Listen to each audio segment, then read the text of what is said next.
This discussion explores the intriguing and often unsettling realm of premonitions, visions, or feelings that seemingly predict future disasters and death.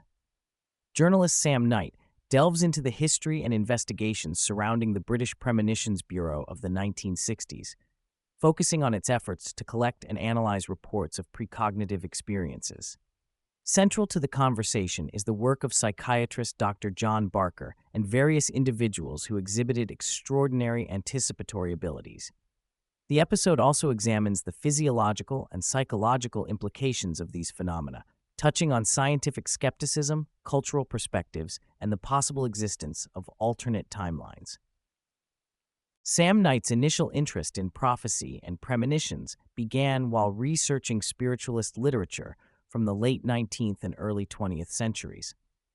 The Premonitions Bureau appeared as a brief but compelling historical footnote, a government-sanctioned experiment in the UK aiming to gather mass reports of dreams and forebodings from the public to identify patterns that might help prevent disasters. Though briefly publicized in the 1960s, it remains a little-known episode. Knight saw the Bureau not as a tale of clairvoyance or madness, but as a window into human consciousness and its untapped potential to access information outside conventional time. A key event in the Bureau's formation was the tragic Aberfan coal tip collapse in Wales, 1966, which buried a school and killed 116 children. The disaster was considered preventable by some locals who had raised safety concerns, creating a sense of fatalism in the village. Dr. Barker conversed with villagers, uncovering poignant accounts from children who had premonitory dreams of a blackness overshadowing the school, or who showed uncharacteristic reluctance to attend on the day of the disaster.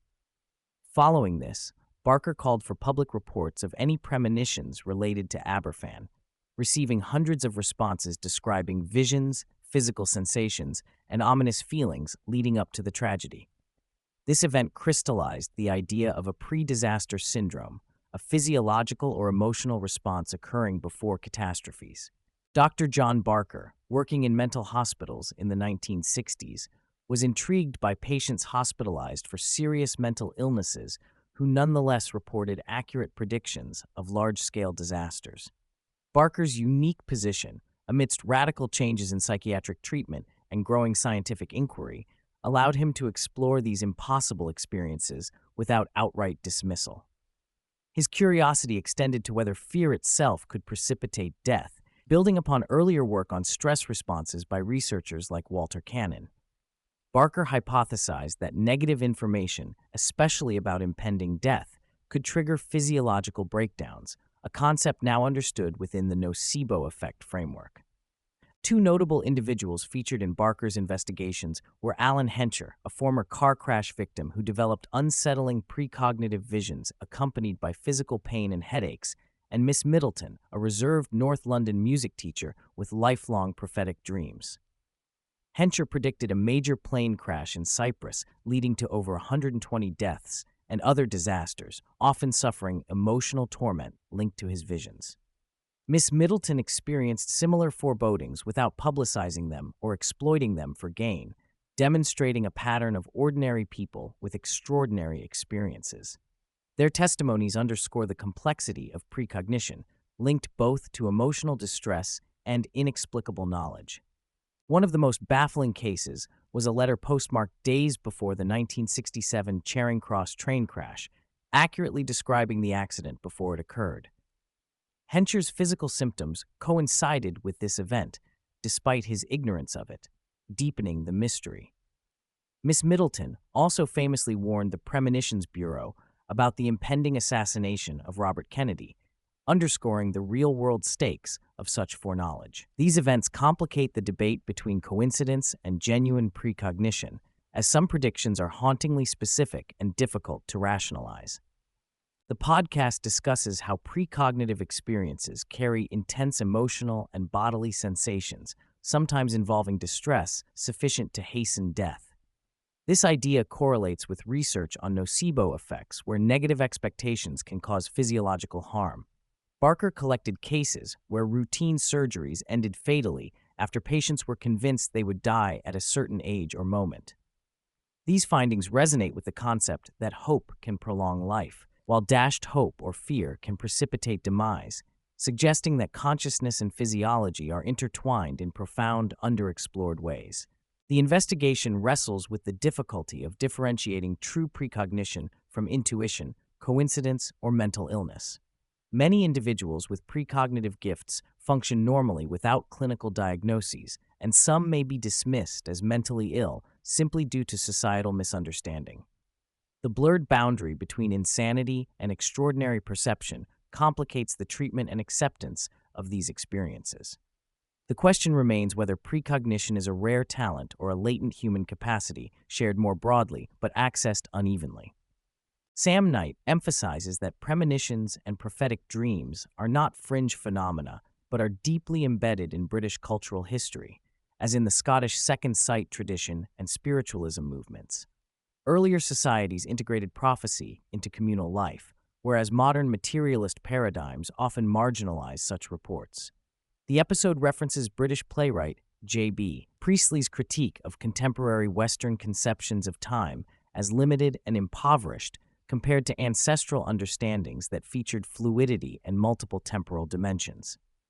Those who experience precognition often endure isolation and stress from the burden of unsettling knowledge they may feel powerless to change or communicate.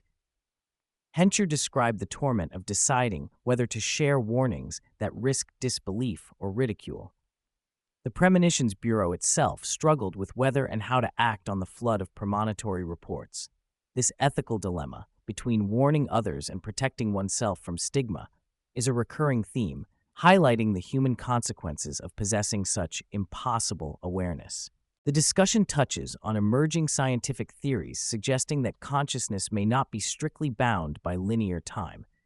Drawing from physics, psychology, and quantum mechanics, it is speculated that unconscious processes might access a nonlinear relationship with past, present, and future. This might explain near-death experiences and precognitive phenomena as glimpses into alternative timelines or probability fields. Although definitive scientific explanations remain elusive, the conversation advocates openness to integrating these insights into expanding models of mind and reality. Barker's investigations included the compilation of cases where fear or negative expectations caused actual death, a phenomenon now framed as nocebo. This concept has been experimentally supported and explains how belief and stress can undermine health. Barker's book, Scared to Death, collected reports of individuals who died shortly after hearing fatal prognostications, underscoring the powerful mind-body connection. Despite professional skepticism and institutional resistance, Barker pursued his research with passionate commitment, even as multiple patients forewarned him of his own impending death. The Bureau's brief existence remains a remarkable example of open-minded inquiry at the crossroads of psychiatry, parapsychology, and social history. Barker's willingness to treat psychic phenomena seriously remains a model for compassionate and rigorous exploration of the extraordinary. Premonitions often exist quietly within families and communities, passed down as stories or intuitive experiences. Knight's research uncovered that even the most pragmatic households may harbor these narratives, pointing to a widespread but subdued presence of such phenomena in everyday life. These experiences often serve as coping mechanisms or sources of meaning during trauma, grief, or uncertainty, revealing a human need to connect with transcendent or hidden dimensions of existence. Discussions around whether precognitive ability is universal or restricted highlight ongoing tensions. Some argue that everyone possesses latent access to this information, but that it is usually inaccessible due to societal conditioning or cognitive filters. Others emphasize that extreme cases often coincide with neurological trauma or exceptional circumstances, indicating a complex interplay of brain function and spiritual or metaphysical aspects. Attempts by Barker to teach or harness these abilities met with mixed results, suggesting that some openings may be permanent, others fleeting or irreversible. The podcast acknowledges the tension between scientific skepticism and openness to psychic phenomena. While premonitions do not always come true and are often vague, the few clear and striking successes demand explanation beyond coincidence alone. Contemporary neuroscience, psychology, and physics increasingly confront questions about consciousness that challenge materialist dogma. The stories of Barker, Hencher, Middleton, and others continue to inspire inquiry into human potential, even as mainstream science debates the validity of such phenomena.